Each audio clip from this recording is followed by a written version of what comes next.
next moment or so. All right, we're good to go. Very good. Hello, everyone. Thanks so much for being on. I'm taking this call from the other side of the state. I'm about as far away from Johnson City as possible. I'm in Memphis. So literally 8.5 hours from where I'm normally at. So the time change this morning, I've had to readjust and make sure I was on at the right time. Apologies for missing the last large commission meeting. Unfortunately, I had a passing in the family pretty close to the commission meeting date, and I was having to navigate that. So a small portion of today's meeting may likely be you all catching me up slightly on a couple of points. I went back through and did watch the commission meeting in its entirety just to try to get a better understanding of decisions that were made, where we as a committee need to be at this moment in time.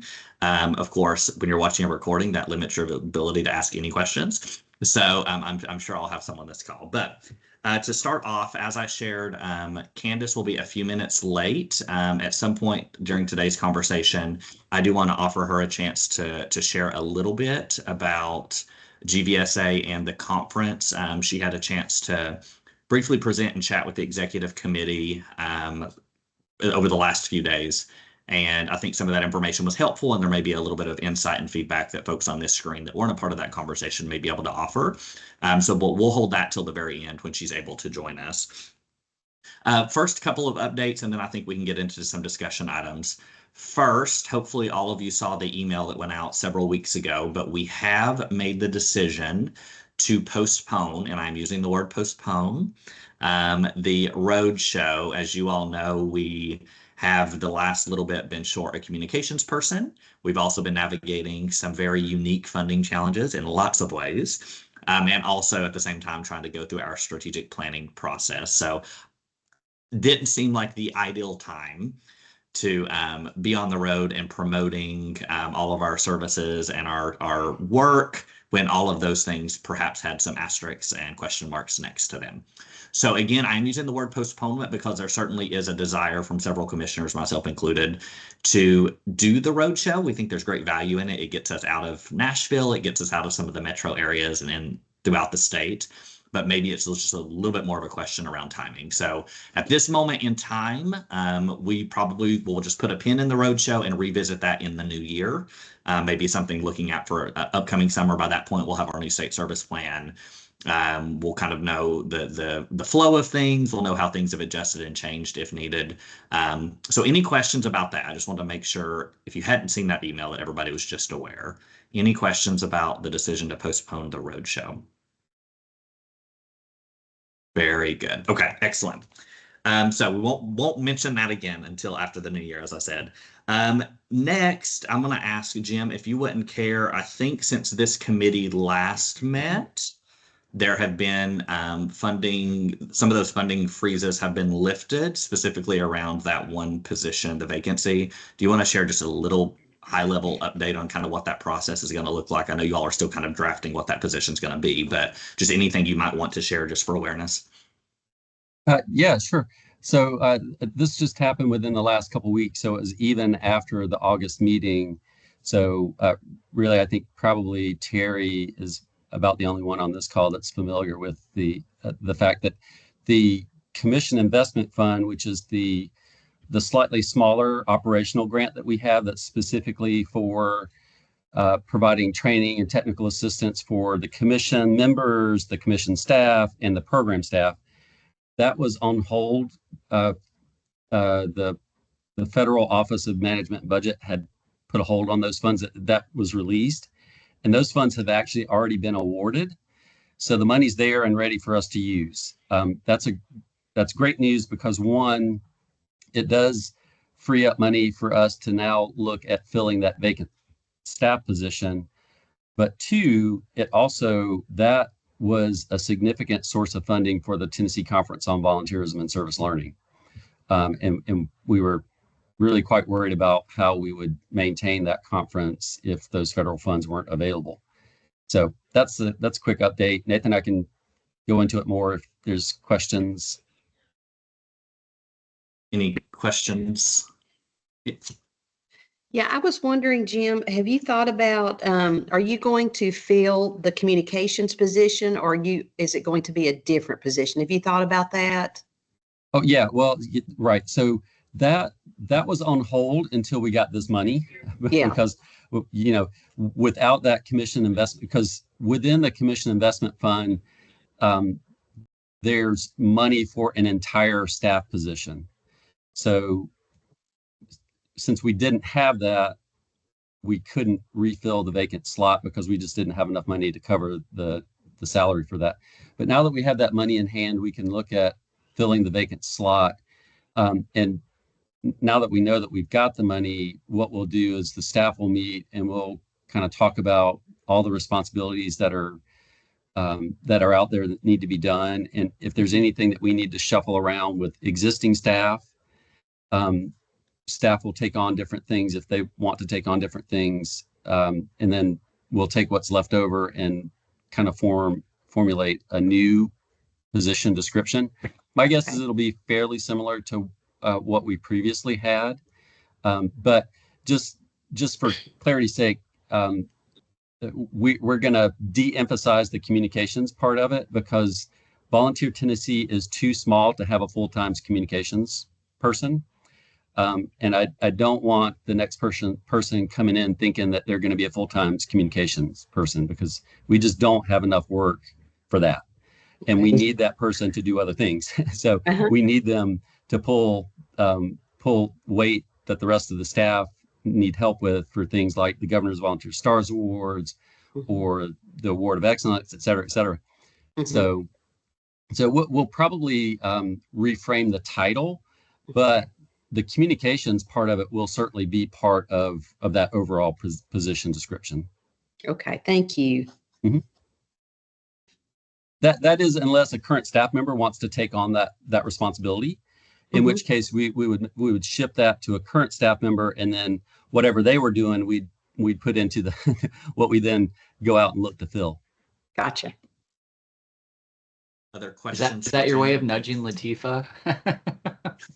No, not at all. No. Okay. So, yeah, no. So this is that's essentially what we do anytime we have a staff vacancy. We do what we used to call a fruit basket turnover, where we take everything, we take the responsibilities that need to happen and we figure out who wants to do what, and then what's left over gets kind of put in the new the new vacancy. So no, it's not at all trying to pressure Latifa to take on communication stuff.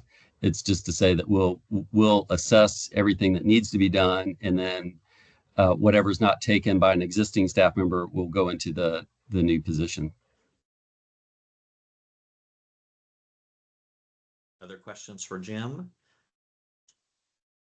So just to add a little bit of context, so to recap, summarize, of course, both Latifa and Candace have been offering a tremendous amount of support over the last several months, depending on the project, right? Depending on what it was, if it was a conference or GVSA or the roadshow or corporate social purpose or any number of other things.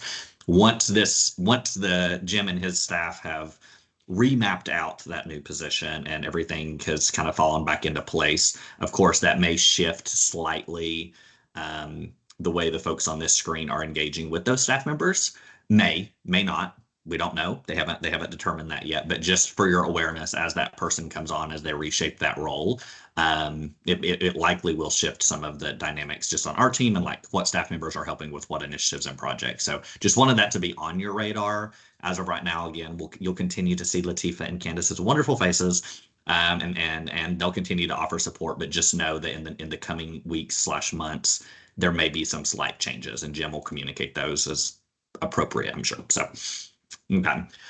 Wonderful. The other item, again, on the note of the grant, and Jim mentioned this, that grant also provided a significant amount of funding around the conference. So Candace is going to be a little late to this call, but I did ask her at the end of our call, if we have a little bit of time left, if she wouldn't care to just offer a little bit of context on some of the challenges that she's seeing kind of on the horizon and some concerns she may have. Again, she shared those with the executive committee when we met recently, but I think they're just helpful for context and to give us some more things to think about and potentially offer some recommendations on as her and Jim and the staff are trying to think through how to navigate. So, but we'll have that conversation at the end. Very good. Before we jump into all of the official committee business, I'll hand it over. Latifa, any corporate social purpose updates you would like to share or any information since we last met? I know there have been a couple of new things that have happened, I think. Yeah, I'll be brief. So we had our first set of programming on last week, maybe. I'm sorry, I'm actually not remembering time, but that was our first purpose exchange, which is a learning session, typical webinar style, coming in to, have various experts, panel style. And then we are going to have our next set of programming, which is a special event in Memphis, Tennessee. In the future, these special events will potentially continue, not potentially, we hope it'll continue to be regional across the state. But there is a heavy focus on recruitment and not just for fun. The initial goal was like, this is going to be a networking fun event. And that is exactly what it's going to be. But it does have a heavy emphasis on recruitment because our continued gap area is having members and just engagement from folks in East Tennessee and also West Tennessee. The next special event, we're talking to UNM right now in East Tennessee. They're hoping to host something. And there is a lot going on, so much fun.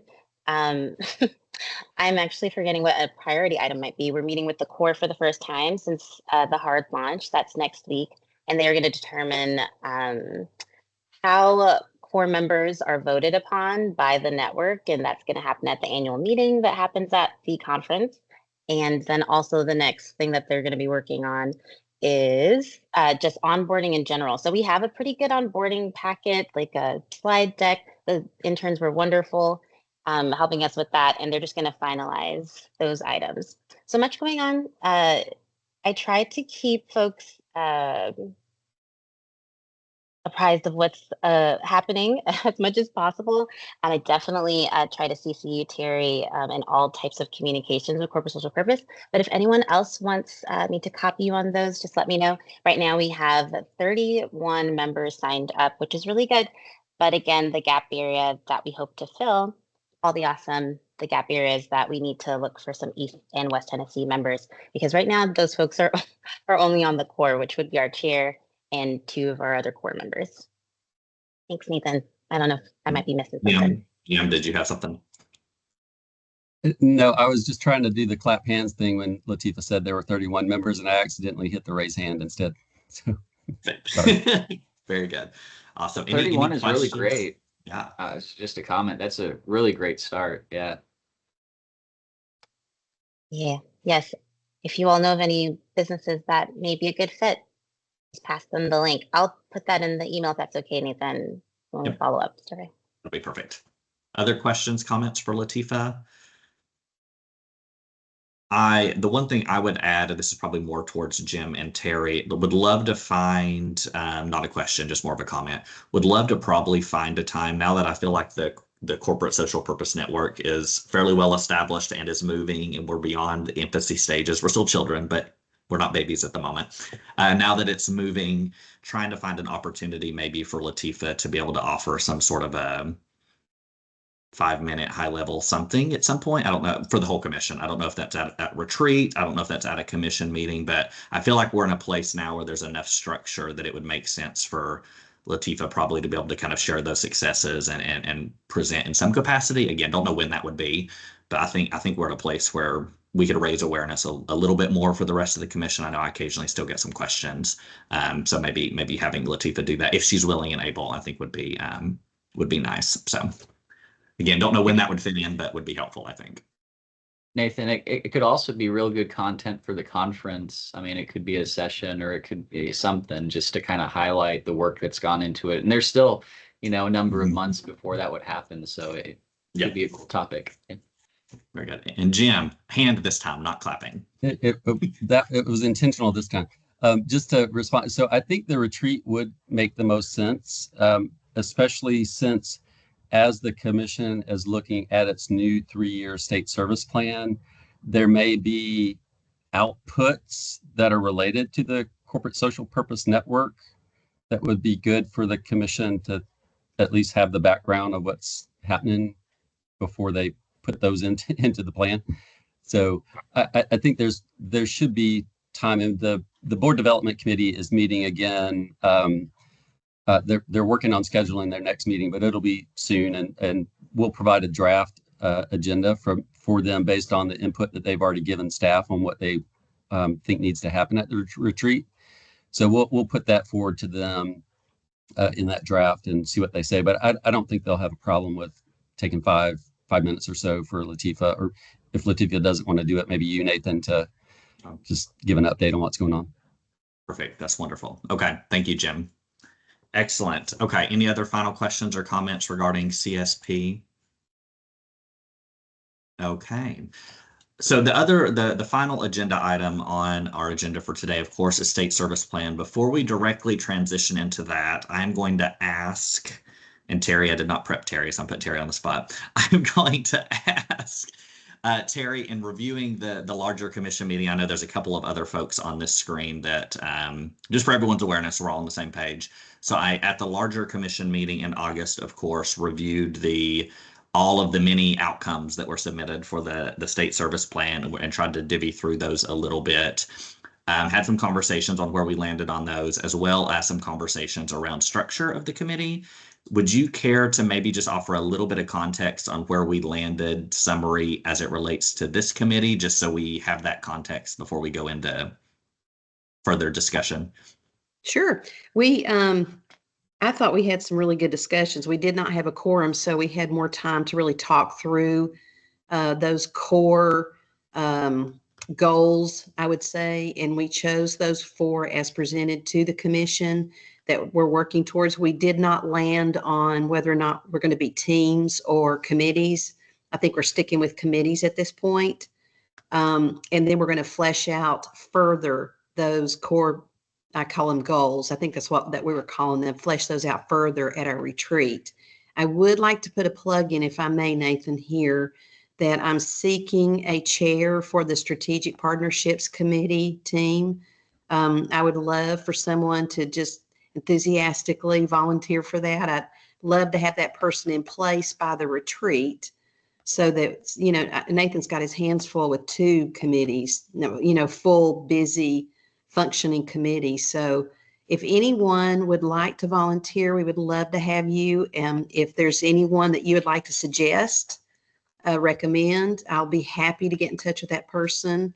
But yeah, that's where we are.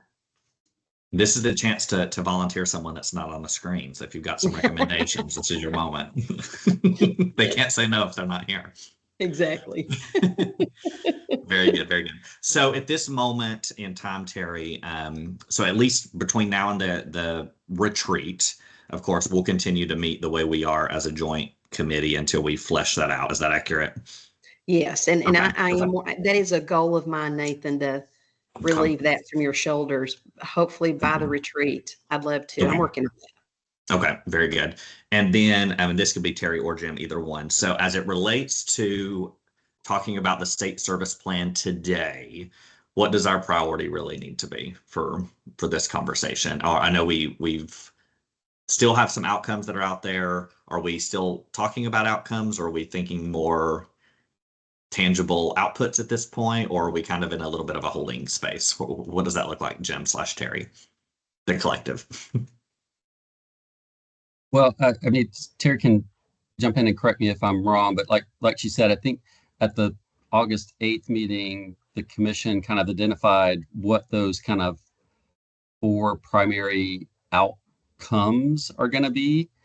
And then they asked if staff could work on developing some sample outputs that go along with those, so that the commission can then at the retreat decide what it wants to have as the outputs. But part of that is having the committees kind of look at those suggested outputs and talk about it and make recommendations, so that when we come to the full commission meeting and retreat in November, all of the committees have looked at that stuff. And then at the retreat, the commission can then do the work of determining what it wants to pick as its final version of those outputs. So the staff are actually having a meeting to talk about that soon. So I would say at your October meeting of this committee, we should have those draft kind of staff recommended sample outputs ready for you all to look at, if that works for you. No, that makes sense. So for today's conversation, and I think Candace will hop on in a minute, we can of course chat about comp rent. So as it relates to state service plan on this call, is there any actions we really need to take, or is this just if there's anything the group would like to share for your all's consideration as you're working through outputs? Is that where we're at? There's not a hard ask of the committee at this moment. Yeah, I mean, Ned, if you want, I mean, I can share with you all the document that the staff is going to be reviewing next week, if you'd like. I mean, I can. I think that would be helpful. That way, if this group has just any high level thoughts, of course, for you all to work through, or here's a possible recommendation, of course, as you all are drafting your version. But yeah, I think that would be wonderful. I want to try to maximize the fact that we have folks on the screen. More input, the merrier. So. Okay. Hold on just one second.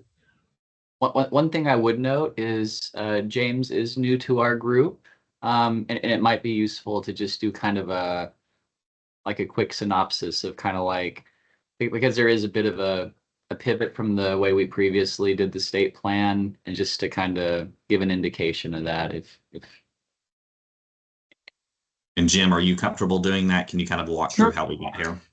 Yeah. So James, I mean, we talked about this very briefly during your orientation, but the commission has a 3-year state service plan, and we're currently in the last year of the current 3-year plan. And so the commission needs to develop a new 3-year state plan, service plan that will begin in January of 2026.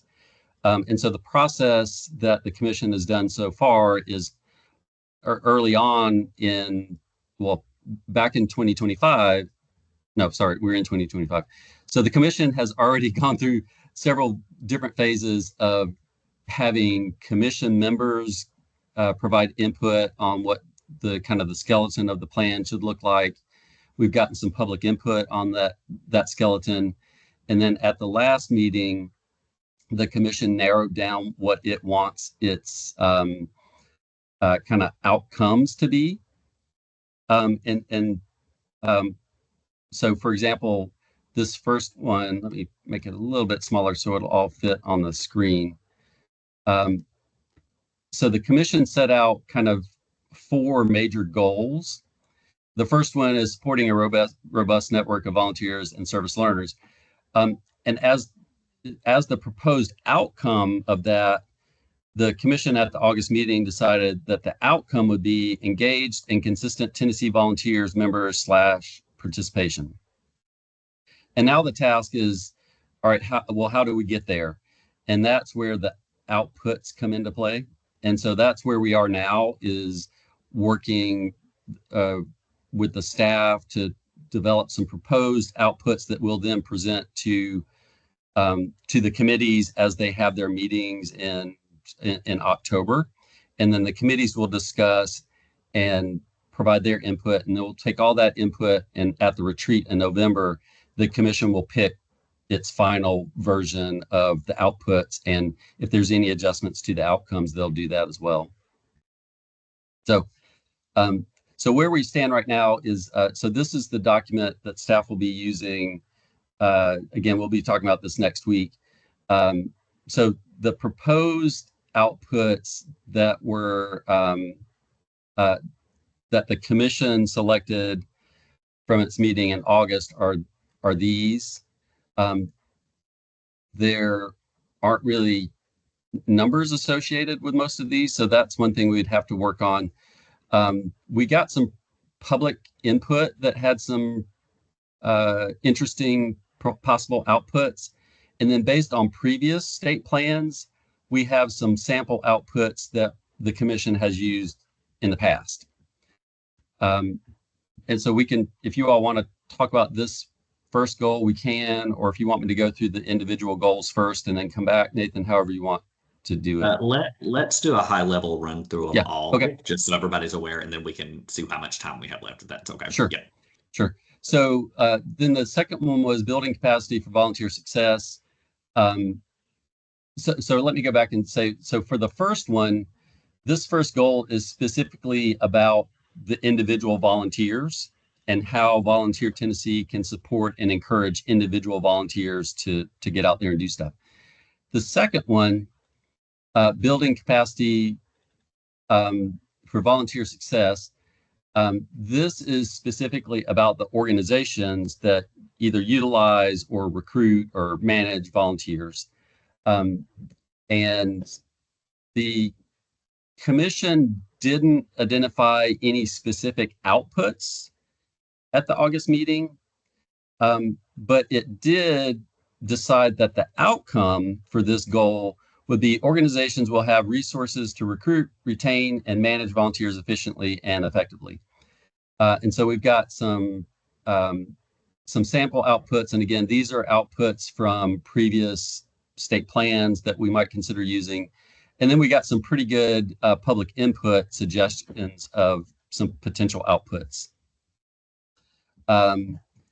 The third goal, maximizing the value of communications and partnership. This is specifically about how Volunteer Tennessee raises awareness of what Volunteer Tennessee does and its programs. Again, there's some proposed public outputs and then some sample outputs from previous plans. The commission didn't identify any outputs at the August meeting, but the outcome for this was increased awareness of and engagement in Volunteer Tennessee and its initiatives. And then the fourth one is operating with excellence. And this is specifically about internal operations for Volunteer Tennessee, both the staff and the commission. And, you know, again, some potential outputs. Sorry, this says outcomes, but it actually should say outputs. And the proposed outcome that the commission identified in August was to have a skilled and knowledgeable commission and organization. So those are the four goals. And I'll also add that we've talked about this briefly in the past, but there's a separate set of requirements that's specifically about the AmeriCorps programs that we'll have to include in the state service plan, like things like, you know, the number of members that are recruited, the number of volunteers that AmeriCorps programs recruit. And we'll present some past data for the commission at the November retreat, and also as the committees are meeting to think about that. But those are things that are statutorily required that we have to have in the plan. And again, we typically base those on historical data. So it's more of a plug and play type part of the plan, as opposed to this stuff that's on the screen does require some thought and input from the commission and determination of what needs to happen. The other thing that's also statutorily required is a service plan for individuals 55 and older. And for that, typically what we do is we get input from, it's currently the Tennessee Department of Aging and Disability, and we'll get some input from them on what they recommend for that. And typically we just take their recommendations and put that into our plan, because the statute is worded kind of weirdly. The statute says that the commission needs to recommend to them what they should be doing within their own sphere of expertise. And the way we've approached it in the past is we go to them and say, you know, what kind of things can we help you with? And then we take that and we put that into the plan rather than trying to tell them what we think they should do. So those two pieces aren't included in this document, but we'll include it in the stuff that we present to the committees at the October meetings. And again, those are statutorily required, so there's not really, there's not as much room for, you know, thought and and discretion on that part. Okay. Any questions broadly for Jim? And then if not, maybe we can just kind of spend a couple of minutes and just go section by section and see if people have any just high level, any big thoughts about the document as a whole or anything shared. Okay, so what I think maybe we can take the next few minutes while we're waiting on Candace to be able to join us. And maybe and we don't have to spend a significant amount of time. If we don't have anything on each one, that's fine. But are there any just high level thoughts, something you want the staff to consider as they're working through this document prior to the following meeting? So what's on the screen, what Jim has, of course, just to reiterate what he shared, this particular section is really around the volunteers themselves, the people who are physically serving. You'll see supporting a robust network of volunteers and service learners, and then some of those proposed outputs that were identified, and then the proposed outcomes there at the bottom. So any just initial thoughts or anything additional to share with Jim in regards? Jason? Yeah, I appreciate that we are engaging staff in the development of this plan this year. I think it'll make the, performance-based items that we select more attainable and less nebulous.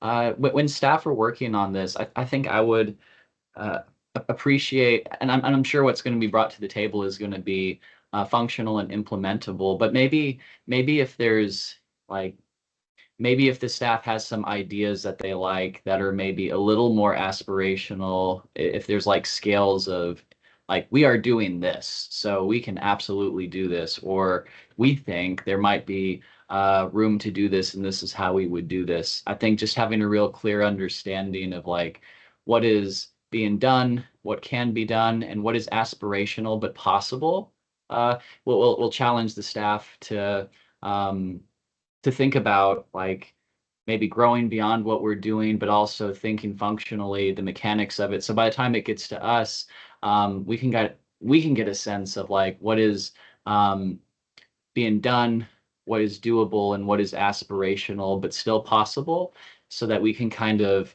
have a range to look at. So it's not just how do we develop a plan around exactly what we're doing, but maybe get a sense of kind of maybe there's some areas that the staff has seen opportunities for growth, or maybe is more clearly able to see where there's opportunity, and that can help us see the opportunity and maybe find opportunities to elevate or to kind of stretch in terms of what we might be able to do.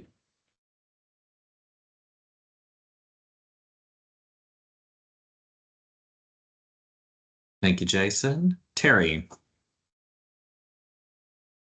I love how we're raising hands. We're so organized. This is wonderful. I love how it goes 1, 2, 3. It tells you who's where. But anyway, there was a time when we. Oh, I think you muted, Terry. Thank you. I thought I unmuted myself. There was a time way back in my heyday when we did service learning training, and we had this wonderful response to training service learners who would go in and then take it into the schools, take it into higher ed. I wonder if we could revisit that and maybe even do a plan for an East, Middle, and West training for service learning, because I just really believe that is so important to bring into our schools and higher ed. And it's kind of been quiet over the past several years about service learning and how that translates with the curriculum and the learning objectives in a classroom. Thank you, Terry. One thing I would add to that too is I appreciate you sharing that. I agree.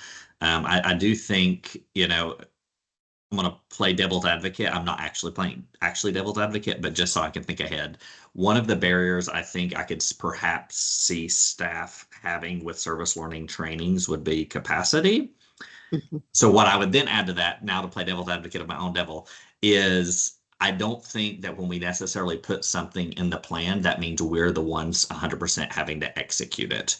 Right. I think really when you start talking about strategic partnerships, I think that's where there's a lot of opportunity, right? Like we have a Tennessee nonprofit network. We have numerous colleges and universities across the state that have service learning components. So it may not be so much that it's Jim and Latifah having to be in Crossville teaching service learning, right? It might simply be that we are helping to facilitate some experts in that space in doing service learning training. So just wanted to add that as a note that I think that's a great idea, and if there's hesitation around it, around capacity, I think it could still be accomplished, and it doesn't require us to be the ones doing it.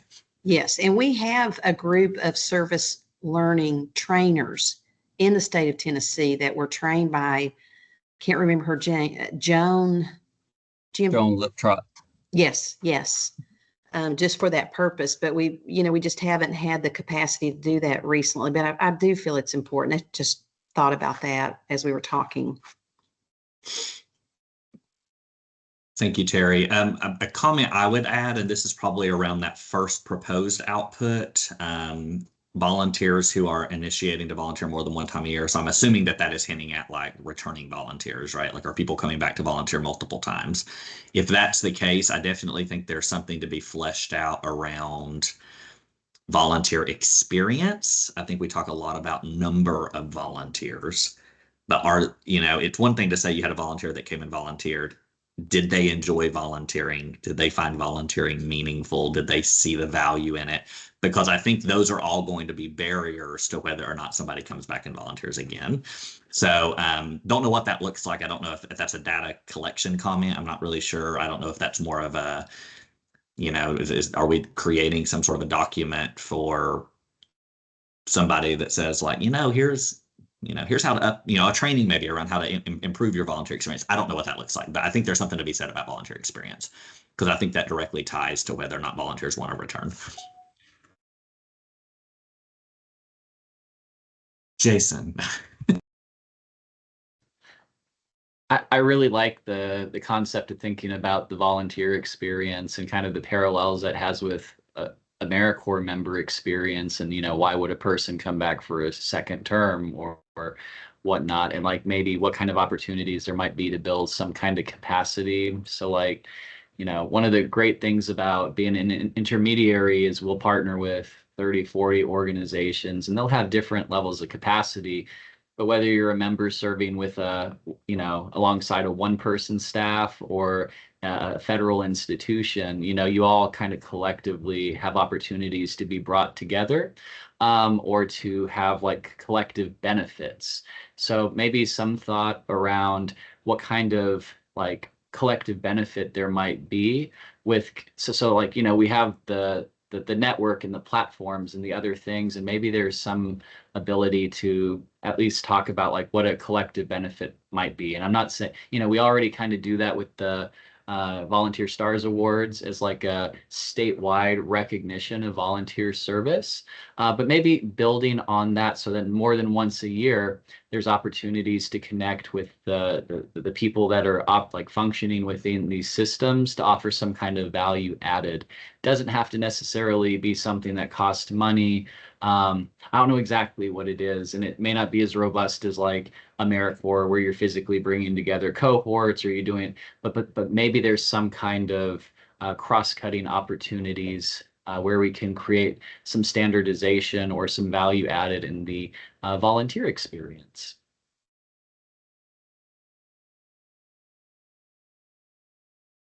Thank you, Jason. Other comments around the volunteer component specifically?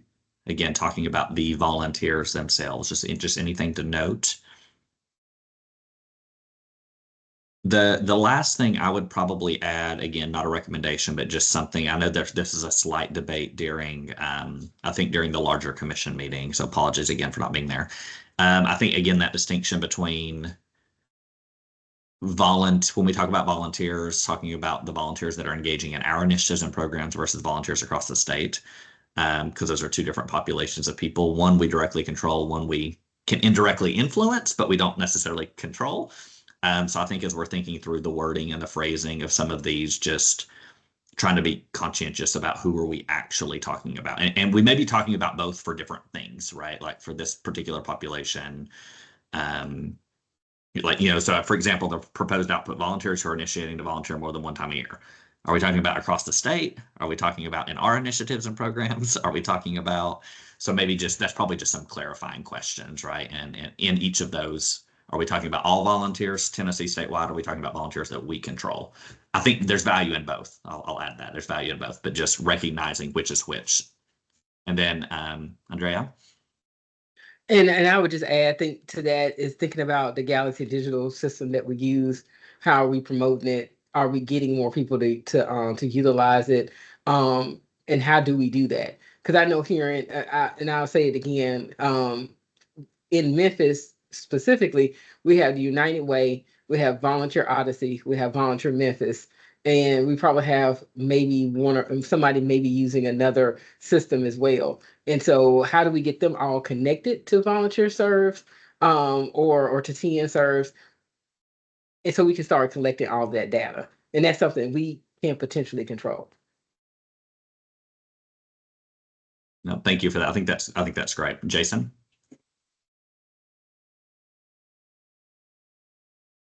Yeah, agreeing with that and thinking like if we are developing cross-cutting program to enhance volunteer experience, that maybe, you know, connecting to that or having access to that is a incentive to be part of the Galaxy digital platform that we're using. So when people are like, why would I use that platform? Maybe they're thinking about that. Maybe there's a value argument that by using that, besides just being able to list something, there's some kind of additional value added that might position that particular platform as, you know, having something that besides being able to list your opportunity and connect to people who are looking for it, you also have some kind of systems or opportunities or incentives in play that are like, wow, you know, by running my volunteers through this, they get a improved experience, even if I, as the organization, maybe don't have the capacity to add whatever that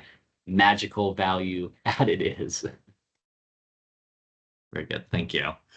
Okay, we have got about 15 minutes left, and I want to certainly continue this conversation. So what I'm going to ask is if folks have any more of those kind of, I'll go back to Jason's comment, visionary kind of things. You're like, hey, just something to throw out there to think about offline. Feel free to share those. You can either send those to me or Terry or Jim, or if you send it to me, I'll be happy to share them over. So if there's something on that list, you're like, hey, as the staff is working on this, just think about this, consider this, feel free to share those over.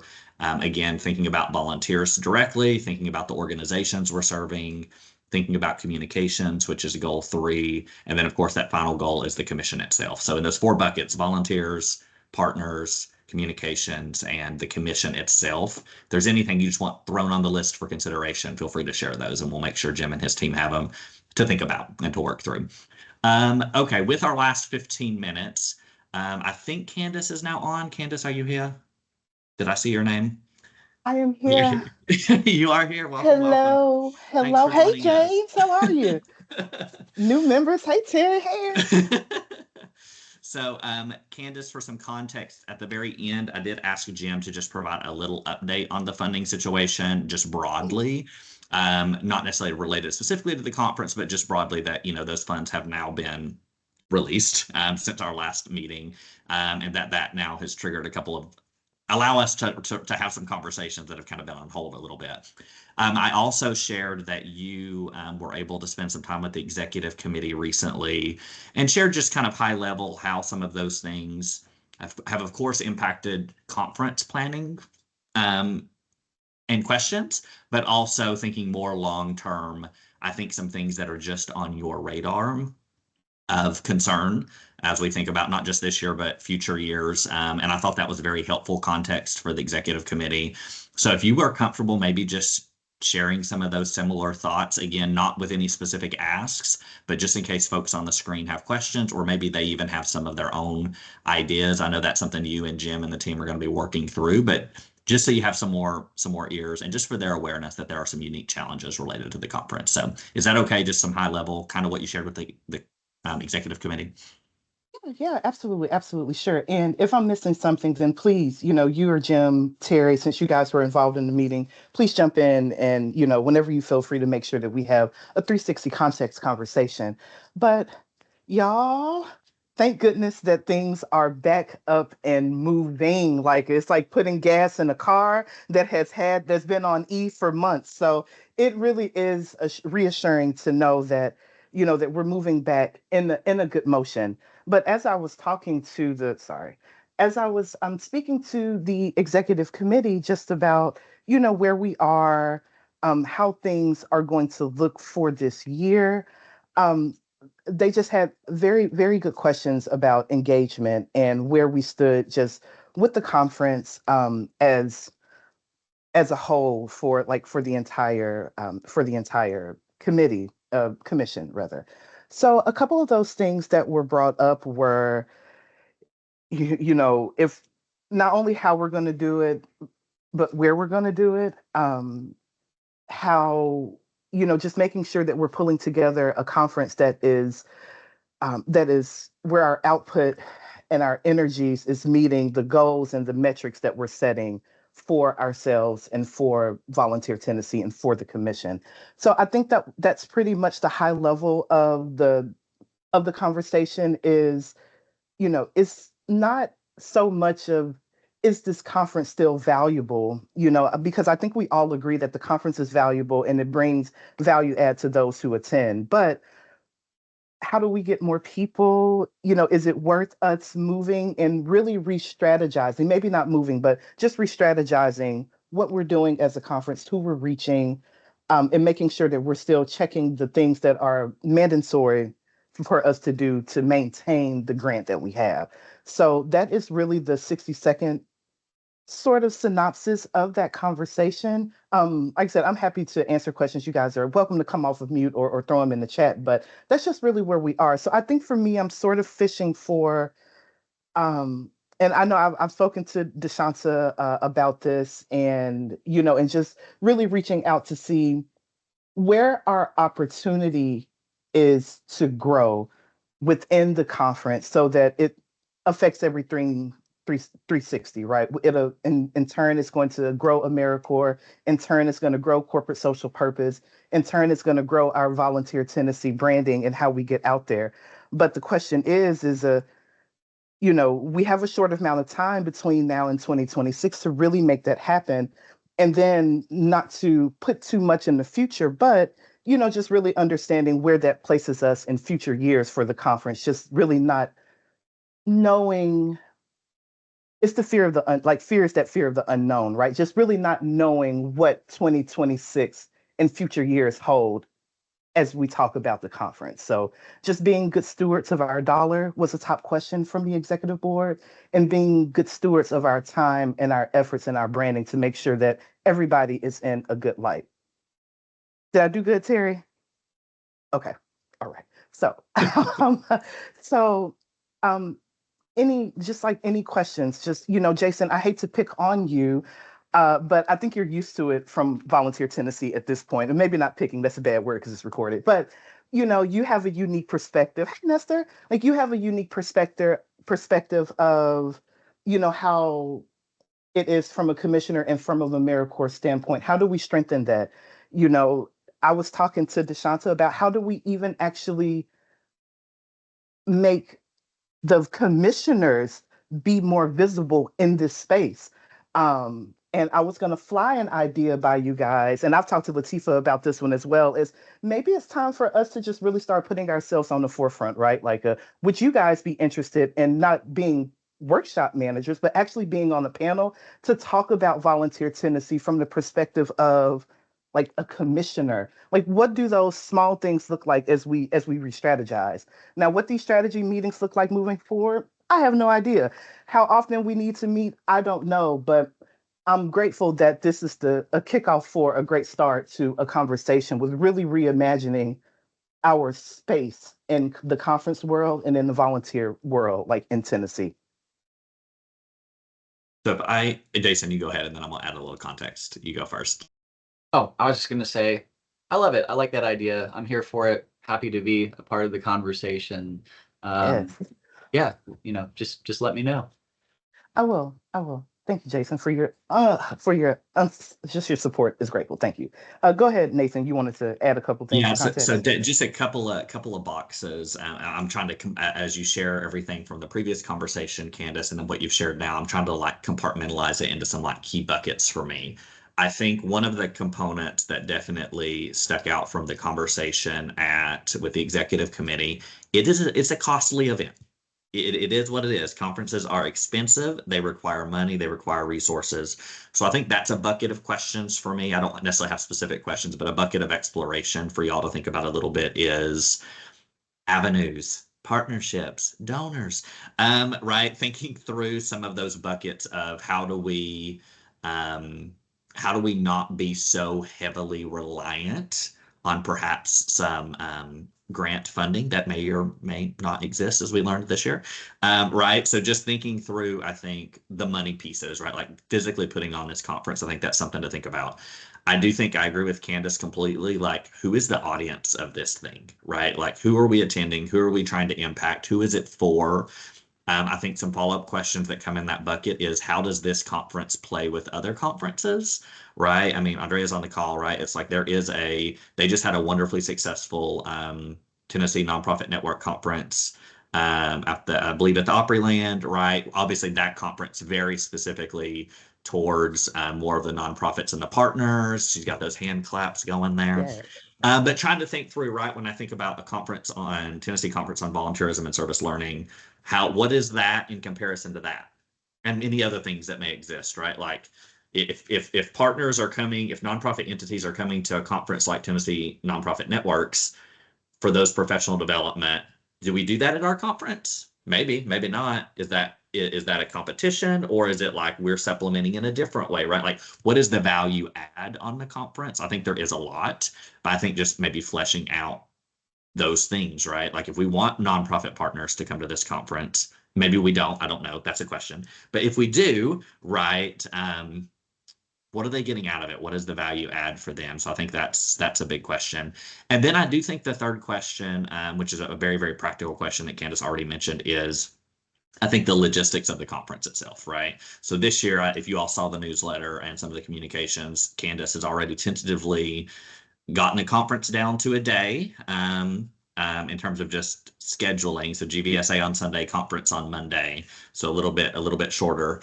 But I think thinking through things like that, right? The timing of the conference, the location of the conference, right?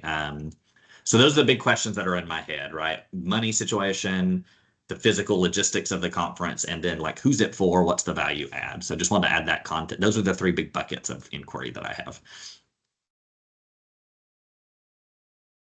But just, yeah, go ahead, Jason. Yeah, one thing I will say is it's not clear to me like what capacity America's Service Commissions might or might not have in the future to do the big AmeriCorps convening that they do, that a lot of programs go to. So there might be some good opportunity on the state level to think about some like AmeriCorps centered programming, or do something in that space. I think that's in conversation with them, but like anybody in the network, especially those supporting programs, when the number of members goes down and the capacity in the ecosystem goes down, those supporting agencies lose capacity also. So it kind of limits the scale and scope of what they're able to do a little bit. Jim. Yeah. So my comment wasn't about that specifically, but since Jason brought it up, I mean, there are the America's Service Commissions.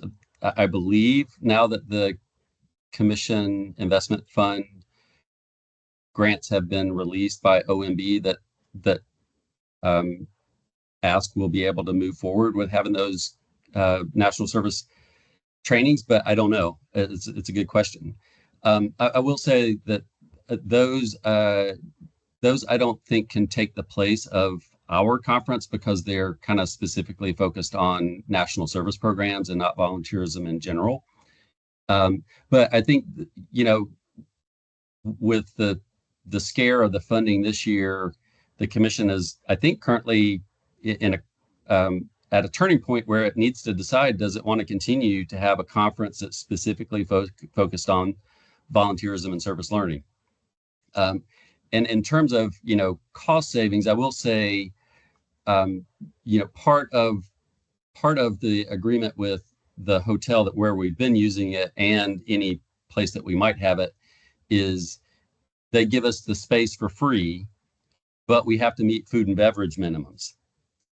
And so if you cut off a day of the conference, your food and beverage is going to go down. Therefore, you may not be getting the space for free. And so instead of giving you the space for free, they charge you for the space. So your overall cost may not go down as much as you think by eliminating a day of the conference. it might go down a little bit, but if we're having to pay for the space that we typically would get for free, it's going to offset the savings of eliminating a day at the conference. So just in terms of thinking about things in terms of, and that, again, that's going to be the case with any hotel where we have it. Now, we've been talking about alternative locations like ETSU. Nathan's put that out there as a possibility for having the conference there. I mean, there are other places where we could potentially have it that we might be able to get the space itself either for free or at a much lower cost than what we would have to pay the hotel. But, those are things that, to be quite honest, thinking about the conference now, potentially, if it's in, if we're going to try and have it in March, we're 6 months away. And so we're getting at the critical point where we have to, from a staff perspective, I have to tell you that we have to make this decision really, really soon. I mean, we can't, we gotta make these plans. We gotta be figuring out where it's going to be. And if it's not going to be at the hotel where we've been having it, we've got a lot of logistics that we'll need to figure out. So either we'll need to kind of stay where we are for this upcoming conference and maybe completely reimagine for the next year, or we need to figure out what we're going to do and change it up and do that right away. Thanks, Jim. Candace. Totally agreed. I'll reserve my comment because we only have a couple of minutes left. So I'll leave the floor for Jason. Wow. Maybe we were going to say the same thing. My question was just, Nathan has put it out there that ETSU might be a space. Does considering that space offer us more flexibility than working with like a business entity? Because I just think if we are working through Nathan and his relationships and the space that's available at ETSU, does that allow us to have a little bit more time to wiggle that around, while maybe if it's, like a business relationship with the hotel, it's going to maybe constrain some things. I mean, I guess we would still have to have a hotel relationship. Yeah. Sorry, I was just thinking of it collectively. I know you're thinking out loud, and I appreciate that. So I mean, it's a double-edged sword there, Jason, because if we are going to let's say ETSU, and they're like, oh, well, actually we don't have any time in March at all. Well, we could get you guys in April. So it possibly gives us a little bit more wiggle room, a little bit more flexibility, and the logistics we have to work out. But I mean, to Jim's point, the hotel is kind of a one-stop shop. Where we're, just sort of, going through, it's a one-stop shop where the logistics aren't that difficult. But as Jim was saying, if we're going to make a move, then, this year would be the year to consider that. I've researched a couple of state parks that could be a possibility, and then also actually having it in state building, in the state buildings. And Nestor, you kind of, gave me that idea when we had our we have these great buildings. And Jim had mentioned that years and years ago when we first started, that GVSA was kind of held there, and we've graduated to this point. So I think it begs the question of, or is it time for evolution?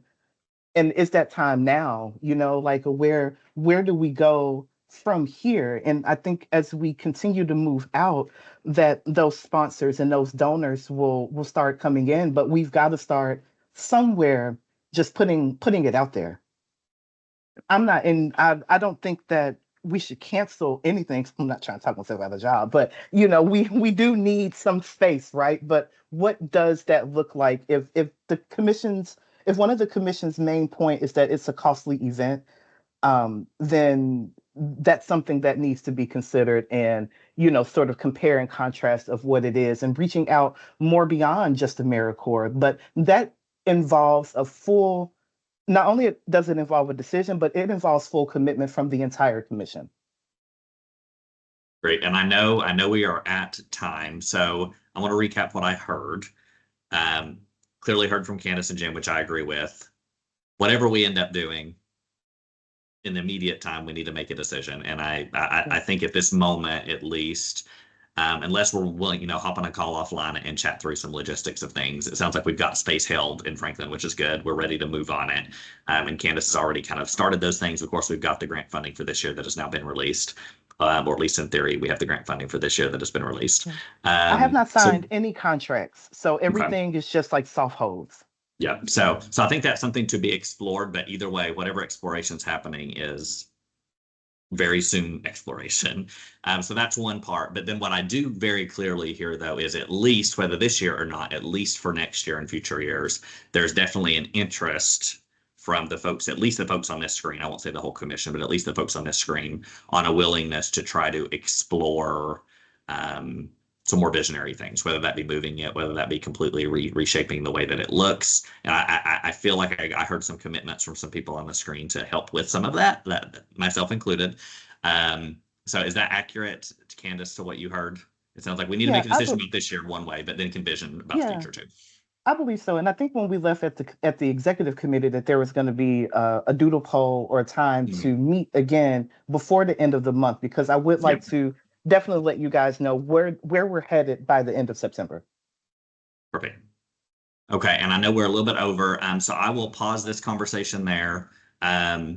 Jim, Candace, Latifa, anything else from you all that you needed from this group that we didn't get today beyond a lot of just brainstorming, I think was most of this meeting, but okay, awesome. Thank you all so very much. We will keep you all in the loop and updated on some things. And of course, Jim will keep the commission as a whole updated as staffing changes may happen as they're navigating things. And of course, Candace as well about the conference if there are any changes. So thank you all so much. That is the lawnmower outside. So that is probably my time to hop off. So thank you all. Bye, everybody. Thanks, Have a everybody. good weekend. Bye-bye.